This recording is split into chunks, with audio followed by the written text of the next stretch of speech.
J'ai juste pensé au hockey toute ma vie, puis je continue à faire ça, puis c'est ça que je veux faire le restant de ma vie. Alors, on est dans notre élément, puis on adore ce qu'on fait.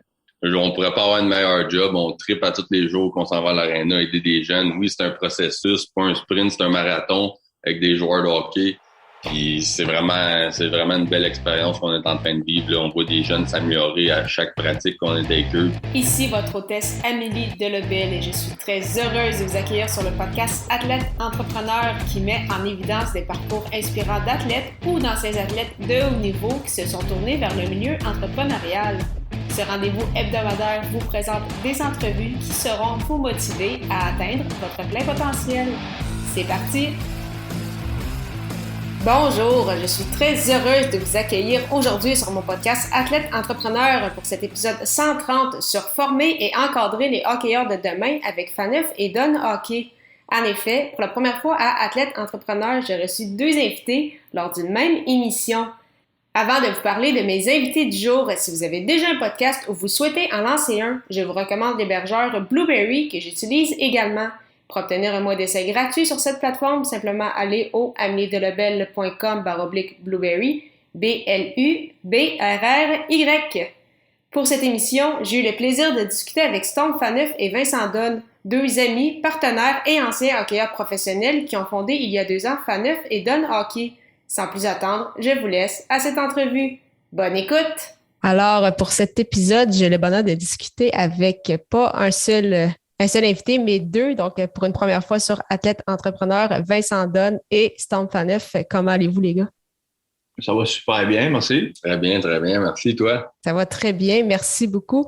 Alors, tout d'abord, ma première question, ce serait plus pour revenir en fait sur vos parcours respectifs. Donc, vous avez tous, tous les deux bien évidemment, évolué au niveau mineur, par la suite au niveau junior dans la LHMQ, puis au niveau professionnel. Donc, quel a été votre parcours? Donc, si on peut commencer peut-être par Vincent, puis par la suite Storm. Dans le fond, moi, je suis un petit gars de Hall. Avant la fusion, je jouais avec les Olympiques, les citoyens à Hall dans mon hockey mineur. J'ai évolué aussi avec le sport-études à Nicolas-Gatineau pendant plusieurs années. J'ai fait mon chemin jusqu'au Midget 3A. De là, je me suis fait repêcher dans la première ronde par les Foreurs de Val-d'Or. J'ai joué 2 ans pour les Foreurs. J'ai été changé aux Olympiques de Gatineau. J'ai joué 1 an pour les Olympiques, puis après ça, j'ai été changé à Rimouski. J'ai joué 1 an avec l'Océanique.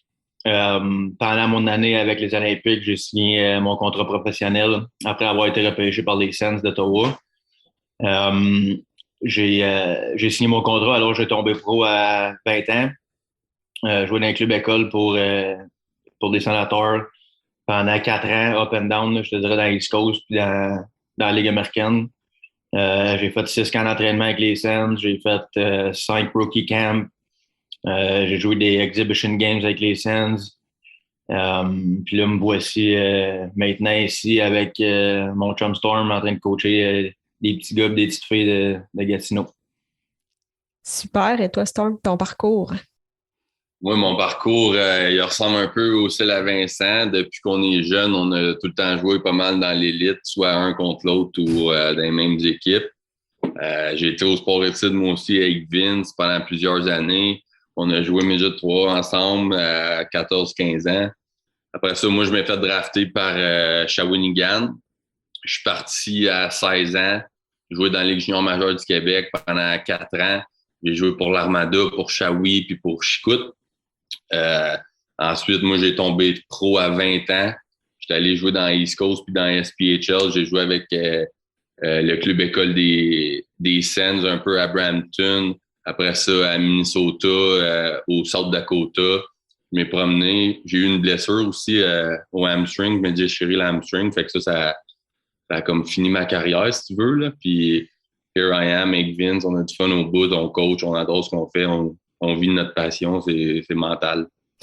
Puis, avant de parler justement de ce projet-là, parce que j'ai lu justement que vous avez entre autres ça, fondé votre école pour, bien évidemment, c'est ça, coacher les plus jeunes, mais également, c'est ça, leur permettre de pas nécessairement faire certaines erreurs que vous avez faites au cours de votre parcours. C'est quoi qui a été respectivement votre moment peut-être le plus difficile lors de vos années dans le hockey?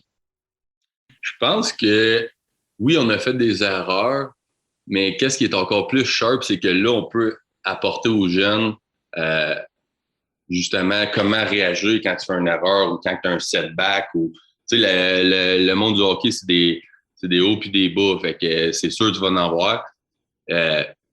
Notre expérience, elle vient vraiment des bas. Là. Comment on a appris à dealer avec ça. On a eu plusieurs hauts puis bas, ça fait partie de la game.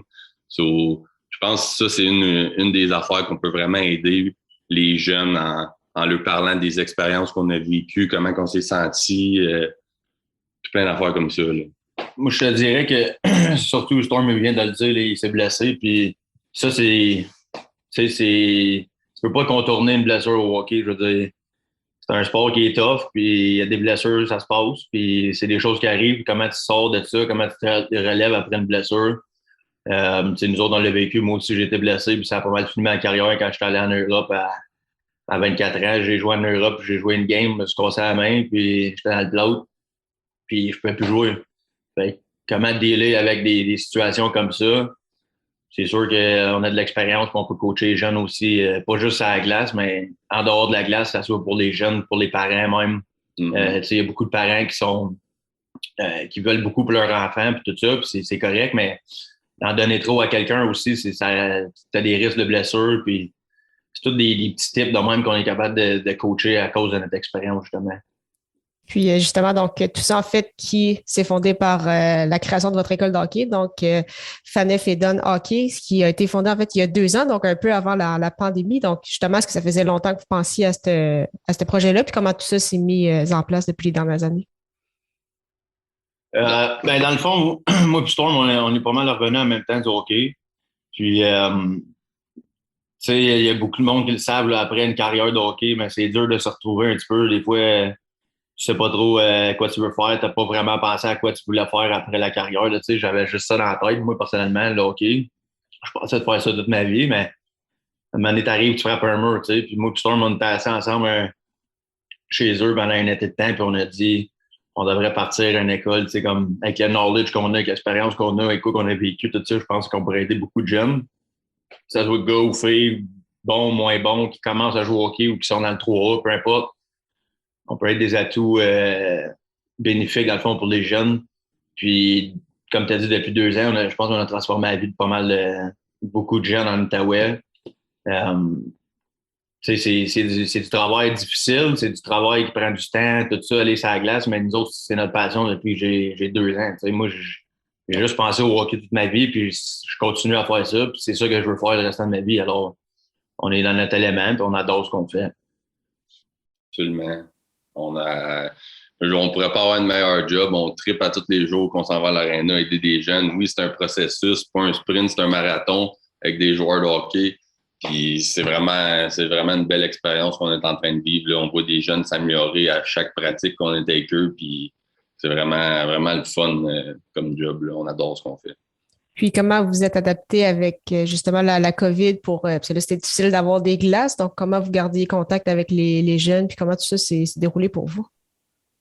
Ben, en fait, ça a été vraiment difficile là, parce que nous autres à Gatineau, ils ont tous fermé les glaces. Puis ça, on parle de peut-être 4-5 mois qu'on avait parti notre business, que le COVID a rentré, fait qu'on n'avait plus accès à aucun jeune, on n'avait plus moyen de travailler avec eux.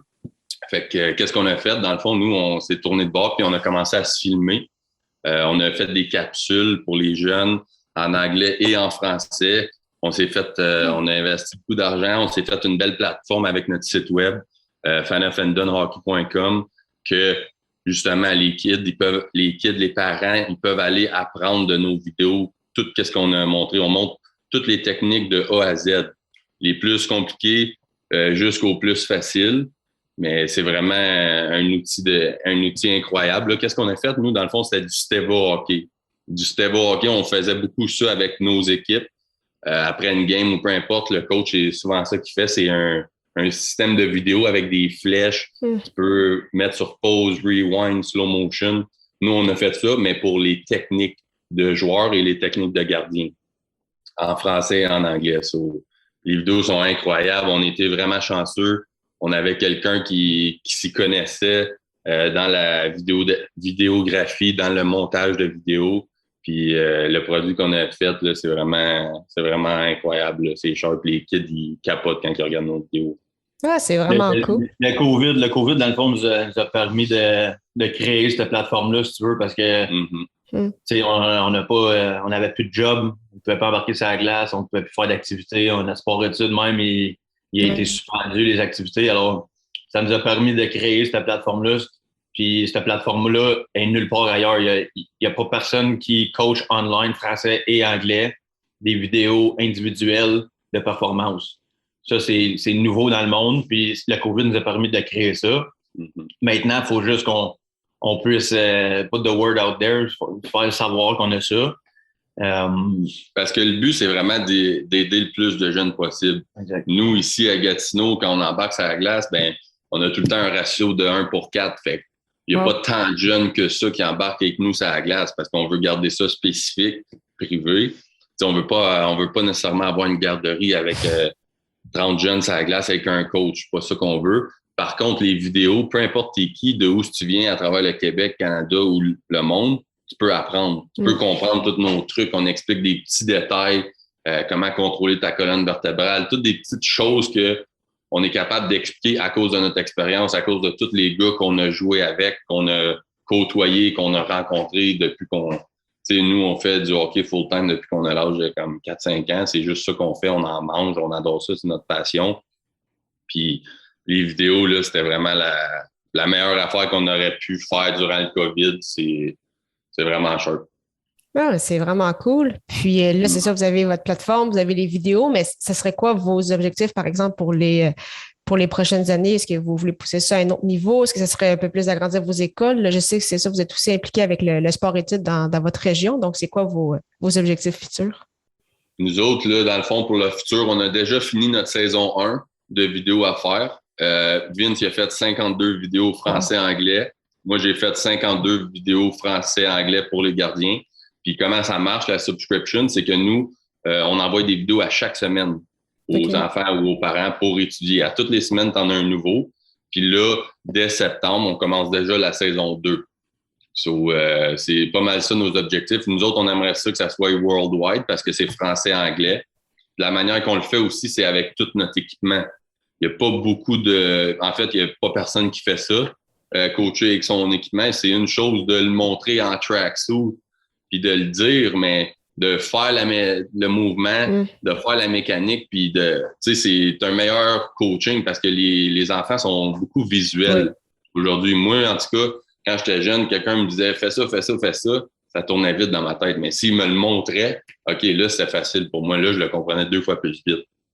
Fait que les vidéos, c'est vraiment ça. On montre chaque technique avec nous autres en full stock. On fait des démonstrations full speed après. Peu importe si j'explique une technique, ben à la fin du vidéo, tu vas voir Vince shooter sur moi à full speed.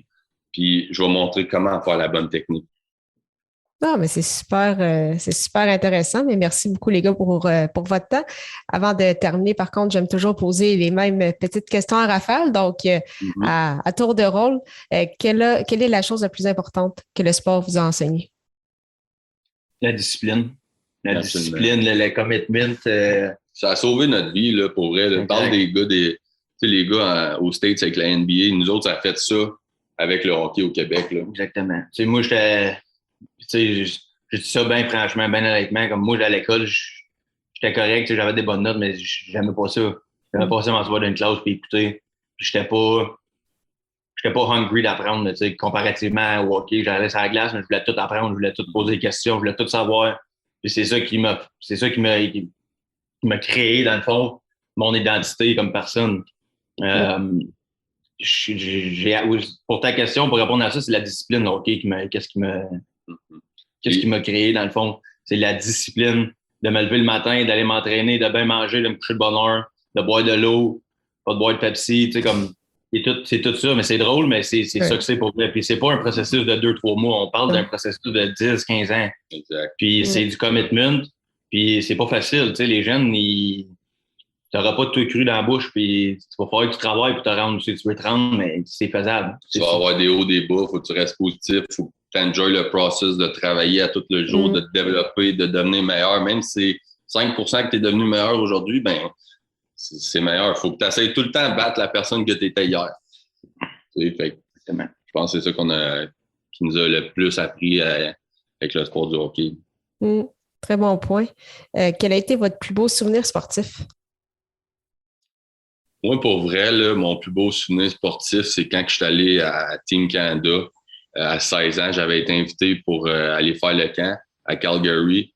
Puis moi, ça a été un des plus beaux moments de ma vie, là, le setup là-bas, comment on était traités, genre c'était incroyable. Moi, ça aurait été un de mes...